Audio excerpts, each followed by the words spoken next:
Thank you for staying with us. Tunde Abaton, when we look at this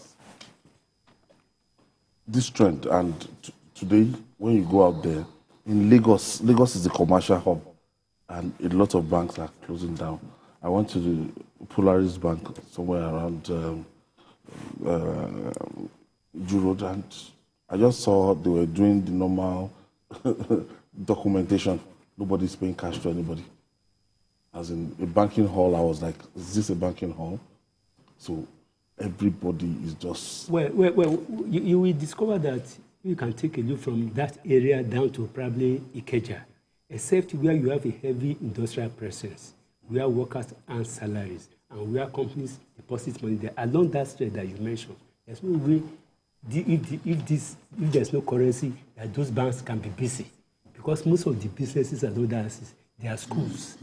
Schools and SMEs that are major. So there's no way they can be active if the people, those people are low, have no money to put in the bank. If their business is not moving, it's like going to Ladipo market now.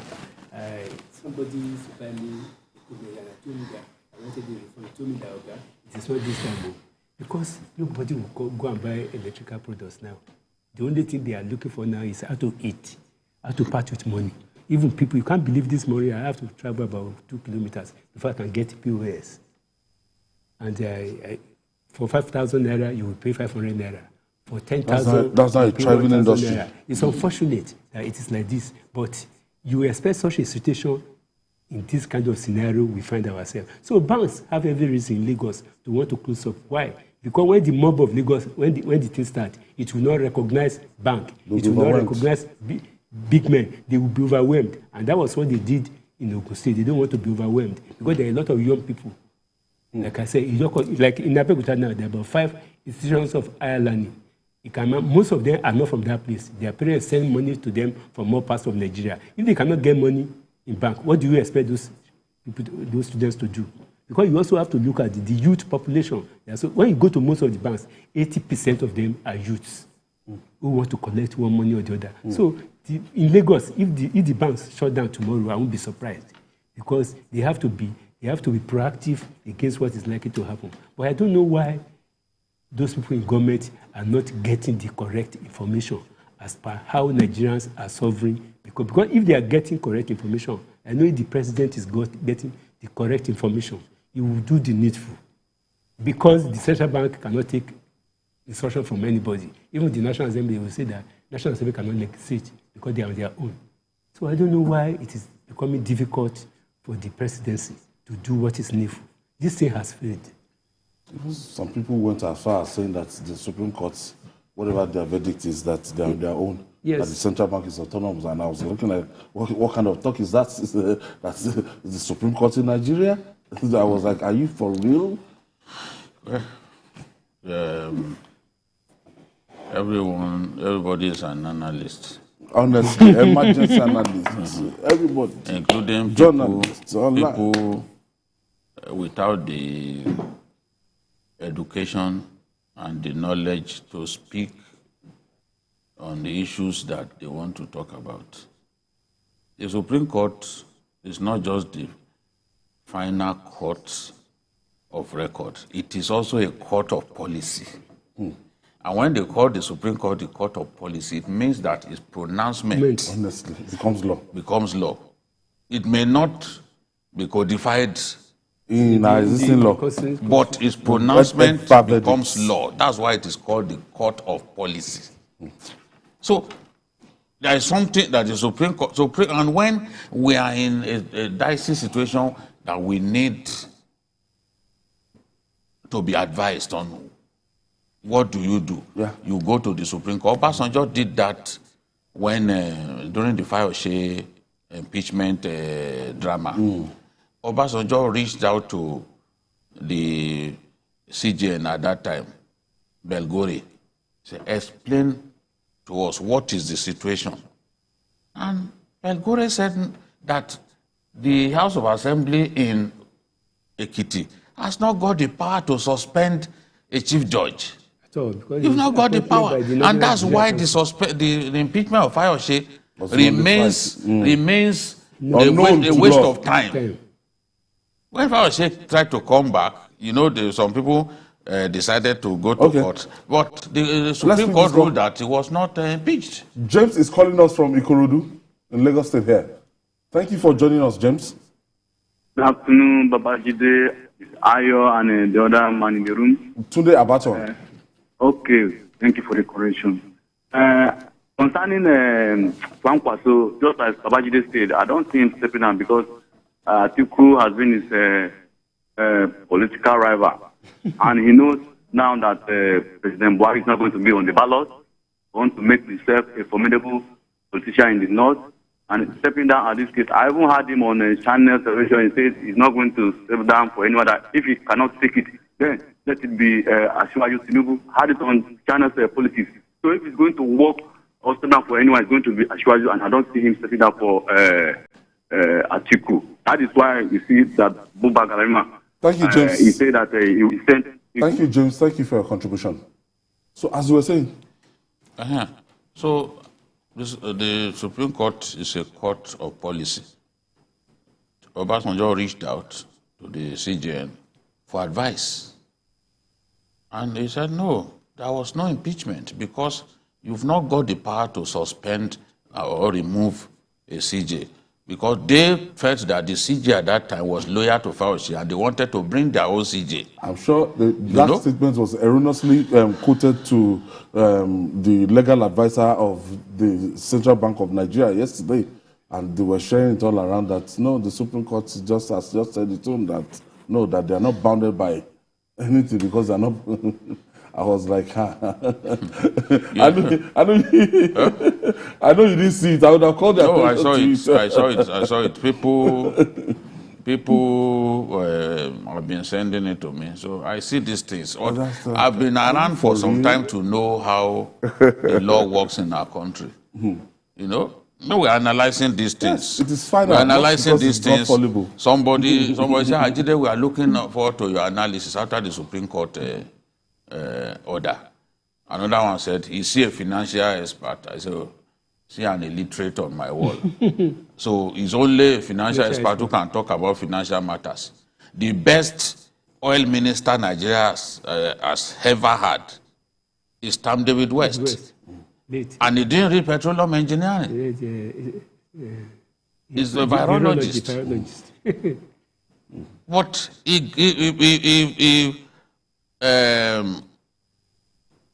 he was encouraged by the desire to succeed. And today is the best that we've had. You don't have to be a financial analyst to know and I can see how a draconian policy is making our people to suffer.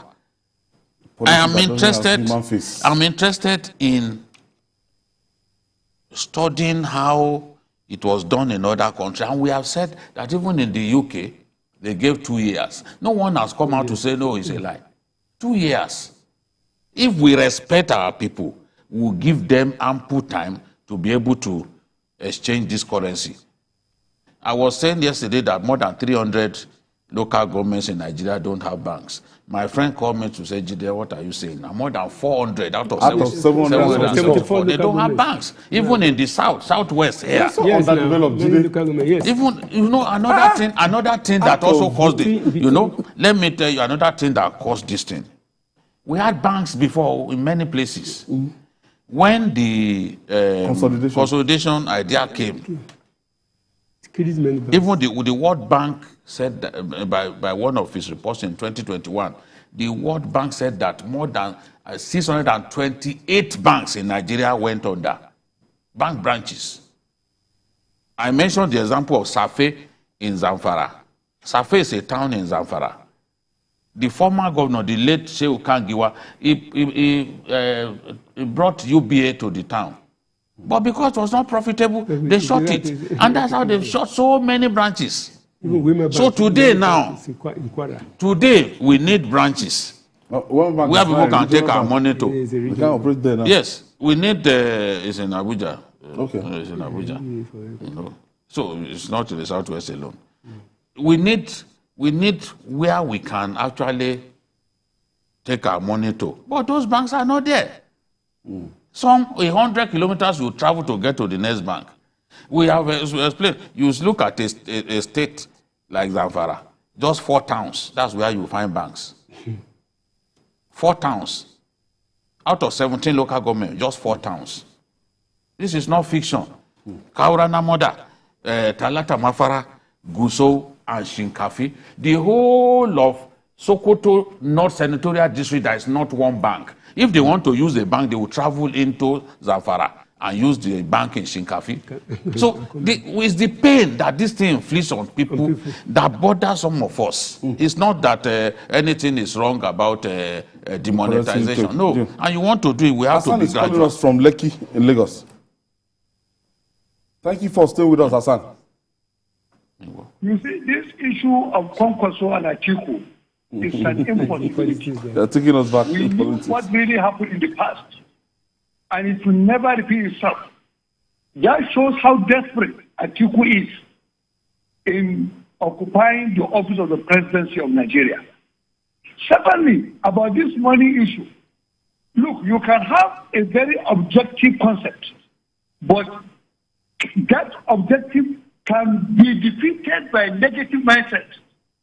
The negativity in the intention of the proponent of that change of money, that is what we are suffering today.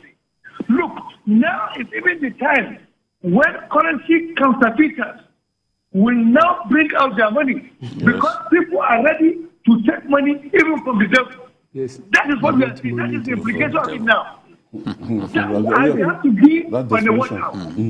I said it before. I said, look, you see this FIU, what is their job? Their job is to go after the counterfeiters. People are not doing their job in this country. Right. Good evening. Thank you, Hassan. Thank you. Thank you. We'll take this break. When we come back, we'll reach home stretch.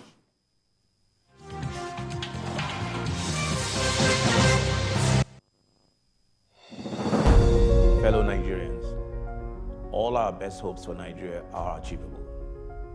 By every measure, Nigeria can be a better, stronger country.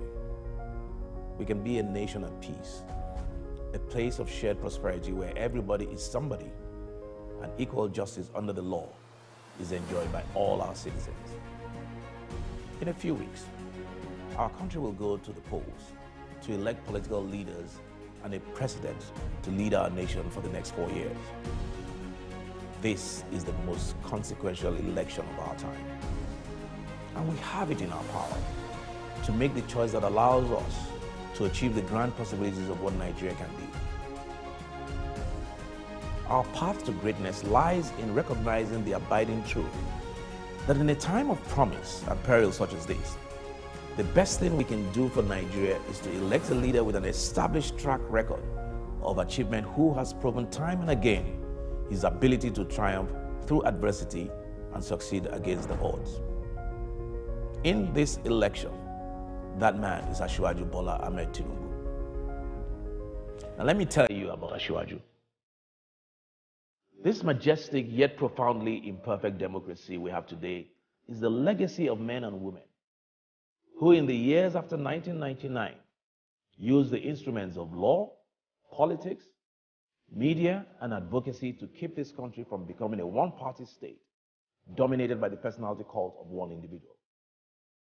Asiwaju was at the forefront of that effort in every way. At the same time, he was governor of Lagos State, Nigeria's smallest and most populous state, a beacon attracting talent and ambition in droves.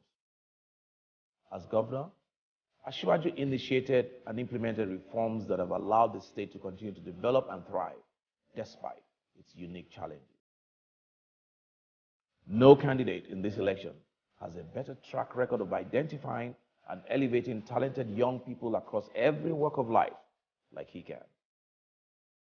Our country's political and economic landscape is filled with men and women who have benefited from climbing the ladders of opportunity built by Asiwaju Bola Ahmed Tinubu. His campaign for president today is powered by these same people. Fellow Nigerians, our country can be better, and it will be. For that, we need a president who will deliver a new program of democracy, prosperity, and national security. We need a president who will invest in public infrastructure as part of a broader strategy to drive human capital development and create economic opportunity. We need a president whose clarity of vision is untainted by the pervasive cynicism that abounds in this historical moment. We need a man whose extraordinary leadership gifts are evidenced by the abundance of talent he has nurtured through the years and his capacity to overcome challenges in the face of seemingly insurmountable odds. We need a leader with uncommon courage and audacity. We need a president who will assemble the best team and empower them to do the hard work of making Nigeria the best it can be. We need a leader whose administration will appeal to the hopes of those who still believe in the dream and promise of one nation, bound in freedom, peace, and unity. A leader who will lift our gaze from the consideration of small things to focus on pursuing and achieving grand ambitions that lift us all and save the future. Asiwaju Bola Ahmed Tinubu is the man for the moment. I have seen him through the years, connecting with people from all walks of life, bearing their burdens and paving the way, and testimonies abound in this regard. I invite you to join him on this inspired mission to build a nation where we harness the faith, optimism, and confidence of the Nigerian people to overcome all cynicism, defeat all fear, and achieve the best ambitions we have for ourselves and the country we so love. Thank you, and God bless you, and may He forever bless the Federal Republic of Nigeria.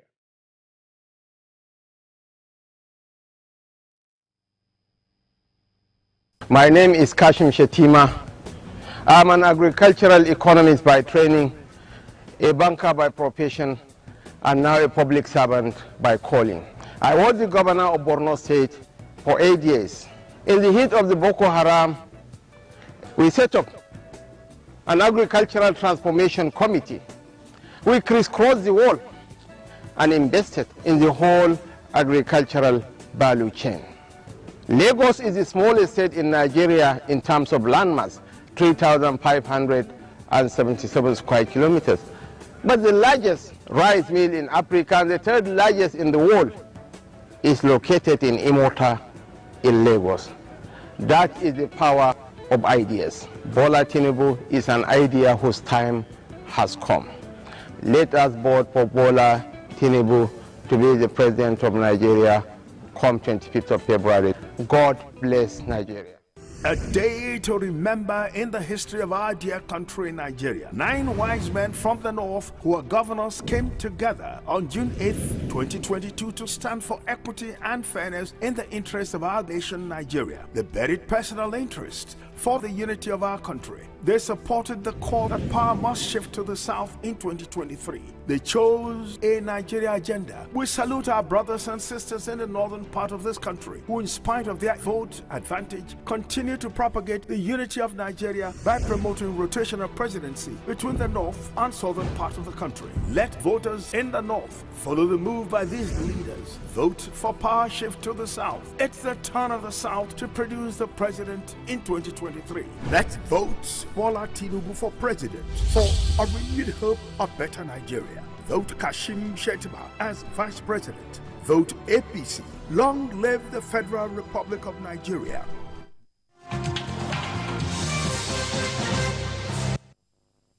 Welcome back. It's 15 days to the 2023 general election. Babajide, I still have Babajide, Kolade Otitoju, and Tunde Abaton. My friend Dolapo Maradisa just gave me the notes. Yesterday, I looked generous boy. Yes, Dolapo gave me because you got to part with yes, 1,500 and 200. Julie, when you look at the quality of this Naira and the one you showed me yesterday, terrible. Compared, by the time we handled this for like a year, I wonder what will be the... Especially the 1,000 notes. 1,000 like crayon. Within, if you just, you can't condone moisture of any type. my favorite amongst them is the 500 naira note. But even that one, when you hold it for some time, it looks, even after just 2 days, you won't believe that it's the same currency. I'm telling you. That is what the color will change. I was watching. I'm worried. I was watching the lawyer who has now become a prof. Ozekome. Okay. The way he tore the quality of this currency to shreds. At least now it's not. If you hold the old 1,000 naira, the old 500 naira, you will see the difference now. By the time we start handling this for 6 months, let's bother ourselves so much about the crisis that listeners caused. I think the Notify people that they are saying that they may shut down. Banks, the General Secretary Mohammed Sheikh said that he's worried about Nigerians who are unable to access their phones and all that over 200,000 POS businesses are gasping. And he's saying, look, if these attacks continue, then we may be forced to withdraw the services of our members nationwide. And you know what that means. If Notify should go on nationwide strike. As Bife, Nubife, any of them. And today, the federal government asked, the NUC asked all universities to close down. Yes, so how would the students who are far away, how would they return? And some of them actually even registered to vote in their school area. In their school area. Yes. So how would they even return home? Most of them we have to leave it there. Thank you for your contribution. Jide.